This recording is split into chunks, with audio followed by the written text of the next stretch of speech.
Jolan True and welcome to another exciting day in our galaxy. And it's always exciting times when we have a new arc and a lot of new stuff to talk about, like we have now Section 31 Part 1. And today it's time to talk about the last of the new officers, and it is the second rare officer. It's Zeph. And with him, we do a little preview as usual, which I always do with the new officers. And we first have a look at the basics. He's class engineering. That means you need engineering badges to upgrade him. He's from the group Section 31. That means he can give synergy to a captain of that group, or only can give synergy to a captain of that group. And he's from the factions Section 31 as well. That will mean that you will probably need Section 31 credits to upgrade him. If you have not seen the movie Section 31, then, as usual, there is a text here about this officer in the info box, and if you haven't seen it, you really want to read that one to know who this character is. The interesting part is, that's why I had to take a quick look at the captain's maneuver again, that he doesn't have. All three new officers are from different groups, and that is quite an interesting thing here, that they don't give synergy to each other. They all don't have captain maneuvers, so that's fine. But it's still something I haven't seen before, that all officers were from different groups. But he does have an officer ability and a below deck ability. The officer ability Mag Life means that on round start against hostiles, Zeph has a 40% chance to apply a random state to the enemy for 3 rounds. And that includes morale, burning, a hull breach, not assimilate. So you cannot take him to Zindi Armadas and hope that he brings assimilate with it. So it's only morale, burning, or hull breach. It's, nice, but what I don't understand here in the wording is that they say random state to the enemy. I can imagine that they might have made a mistake here with the wording, because I don't want to put morale on the enemy.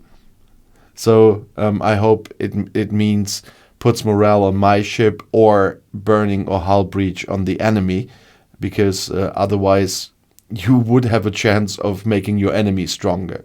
So that is something I really need to see when I test him later, when I get him, if that really applies to my ship or to the enemy. If it would be a little bit like, who was the other one? Was it Pan, that can wreck your own ship or something? Then it would be not so nice if you could give morale to your enemy.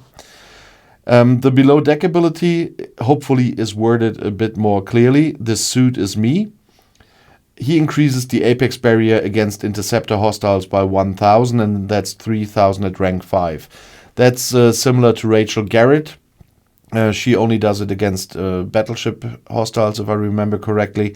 And so it's a little bit of a help when we encounter hostiles at some point that might have the apex shred. You never know what they will include into this game, so that you get your apex barrier a bit higher, because if it's halved by 100% apex shred, for example, then you always want everything a bit higher than you already have it.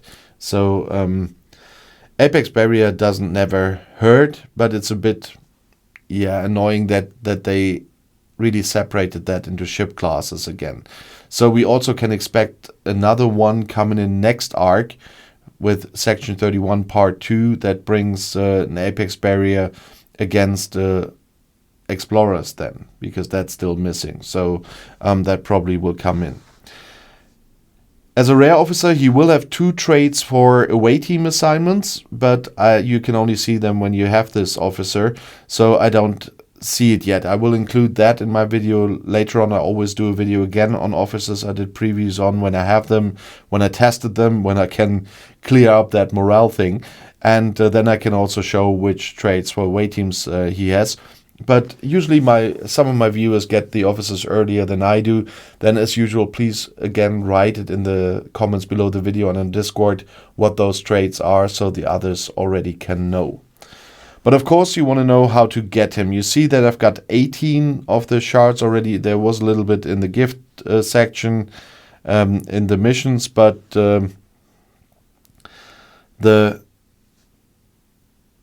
there is not much to do in these events. There's one place where you have a chance of getting some shards for him. That is not the battle pass. Here we have Rachel Garrett and Georgiou, but not Zeph.